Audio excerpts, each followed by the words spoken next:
Hello, welcome to part 6 of how easy or difficult would it have been for Eusebius to rewrite church history in the 4th century.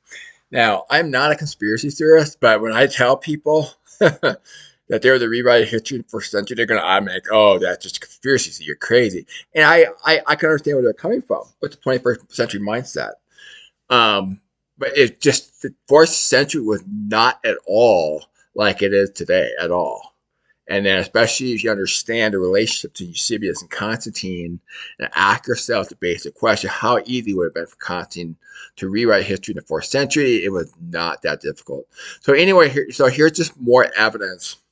So in another video, I have pointed out the Babylon Egypt was renamed the Fortress of Babylon.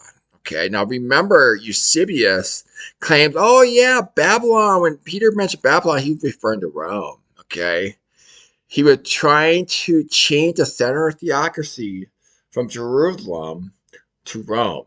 Now, Peter would have been in Babylon, Egypt, just 100 miles away from Alexandria, Egypt, which is where Mark was. Now, remember, 1 Peter chapter 5, verse 13, he told the 5 churches way up in Asia, way up north, to greet Mark. So they were to get on their boat, go all the way down to where Mark was, and then if Babylon is referring to Babylon, Egypt, which I really believe it was, 100% sure, 99.9999% sure, that's just 100 miles away. Continue, and then Peter would continue to Petra, which is near Jerusalem, where the stick of Judah was. So the stick of Joseph would have been going down, and then Peter would have finished escorting them to Petra, and the stick of Judah would have fled, which they did on April 10th, 70. Right before Titus' armies came and started slaughtering the women and children in the temple. So they just in time got out of there. So that would have been the fulfillment of prophecy, Ezekiel 37. But Eusebius trying to rewrite history. Said, oh no, Babylon was referring to Rome. He's using a metaphor. No, Peter was not using a metaphor. So anyway, so look at the timing that was renamed, the 8300. Okay, is it a coincidence that there was a census that took place right at that time? So there's a census here. Just click on this link here. 8300 is completed in the year 300. Okay, so it takes about 5 years. Click on this link here. You have access to this interactive PDF in the link below. So Rome census was held every 5 years. Okay, so um, anyway, it took about 5 years. So and it was completed in year 300. So it so happened that was when they renamed it. Okay. And so happened, it's just coincident, that was when the book scroll burning, we would think of a book, but they were scrolls back then. Didn't have books back then. And that was when the scroll burning took place by the church and state. Okay. So you had the census taking place, where you had the tax collectors under the power of the emperor. You had Eusebius being a spiritual advisor, okay, to Constantine. And as I pointed out, there in ecclesiastical history, the numerous, you should go to the the video table of contents, Eusebius, where you have access to the interactive PDF that lists all the videos I made.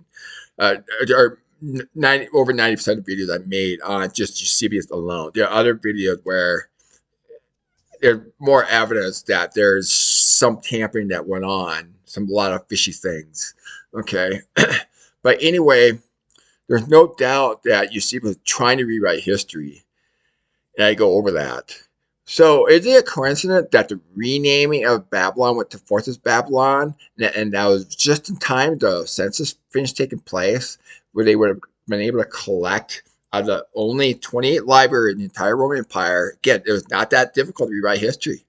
Just gather what you need, scrolls pertinent to church fathers, start rewriting, and then start having the burnings take place. And obviously, there would have been burning behind the scene too. But when you look at the history here, what's going on, uh, they, they disguised it as, what was it?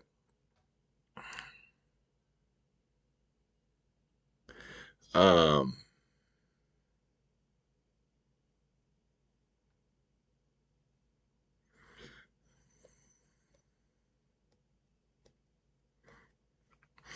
anyway, there, there's a reason they gave for this. I don't think it's the right article, but there's a reason they gave for this, and it was just, darn well the real reason was to rewrite history. Okay. Um. Anyway, yeah. So again, is it a coincidence? You had renaming of Babylon, forced to Babylon. You had the census took place. You had the burning took place.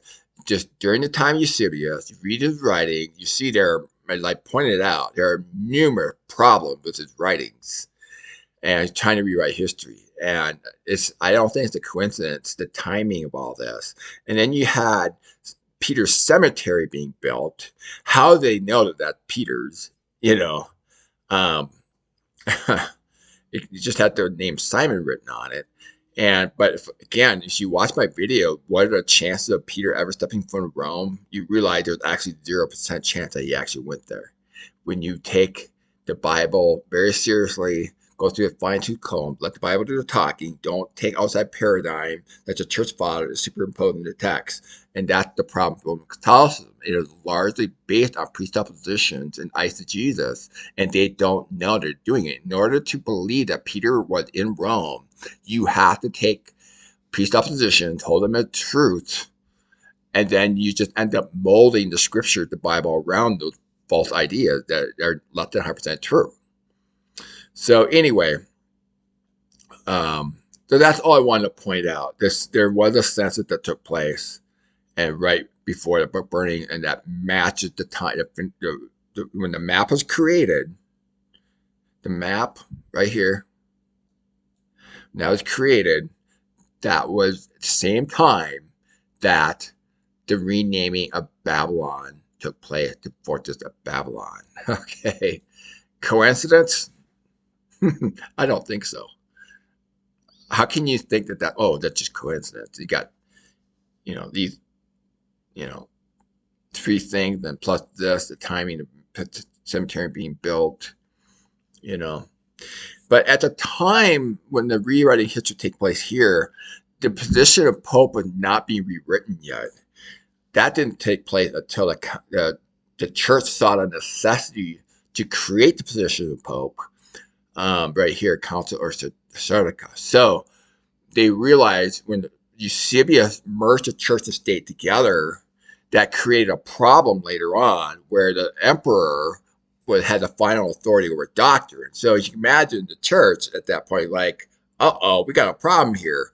So that's created a necessity to create a position such as Pope, be able to pull back the power back to the church and try to withdraw from the state. And then that's when, after that, 384 AD, so that's way back over here, the first person in history referred to him as Pope. And chances are good that actually St. Cyril is probably the actual first real Pope. First person. If you go over here, the fabricated list, that's right. Let's see here. So St. Cyril is right here. In all likelihood, he was the actual real first pope. These so-called anti-popes here written down, that is just to make it appear realistic. There's also anti-pope here. I think that was just a level of craftiness to make it look more credible. Okay, I just made a video on Eusebius. Where is he here? Right here, where they claim he was a pope. There's no way that man was a pope. Okay, I mean, oh my gosh. Anyway, yeah, again, it was not that difficult to rewrite church history, and that's the part that people have a hard time with.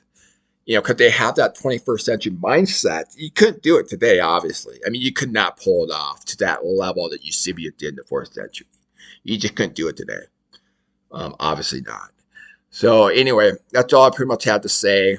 So just it all, when you look at the timeline, the timing of everything, it all pieces together perfectly with the rewriting of church history to fabricate or try to centralize power around Rome to help, centralize the theocracy around Rome. Remember, Rome was declining right here, right around that time. Decline of Rome. So you just click on that, it'll bring you to that. So that brought the necessity of trying to find ways to revive Rome. And that's what I think Eusebius tried to do. And plus, trying to stop the murder of Christians in Rome. So he was trying to change the center of theocracy into Rome and trying to allow Christianity to flourish. Constantine was not a Christian, okay? And if you believe as a Christian, you have been fooled. Okay, I have a video on that called Constantine Arch, Why It's Important, where it goes over that. But he made decisions about Christianity while Eusebius was his spiritual advisor pertinent to that. And Eusebius was the one that fabricated and made this up, but about Constantine being a Christian, writes about his conversion, totally fake. Totally fake. The Constantine Arch proves that without a doubt.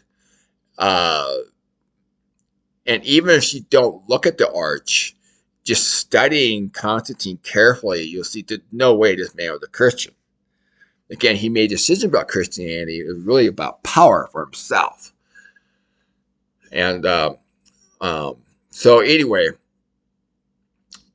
it all comes together. And I'm sure there's more evidence to come up along the way, but there's sufficient evidence here that if this would go to trial, did Eusebius rewrite history? There's enough overwhelming, substantial evidence. And you piece all this together, when you look at his writings, that man was trying to rewrite history, or his writings anyway. His writings at least suggest that there was somebody trying to rewrite history in the book, Ecclesiastical History. And again, I don't believe it stopped there. You know, you have what happened here again, Council of Sardica. So anyway, all right. Well, thank you very much for watching. So yeah, it's getting to be more and more compelling what I've been saying all along. So anyway, thank you very much for watching, and hope you have an awesome day.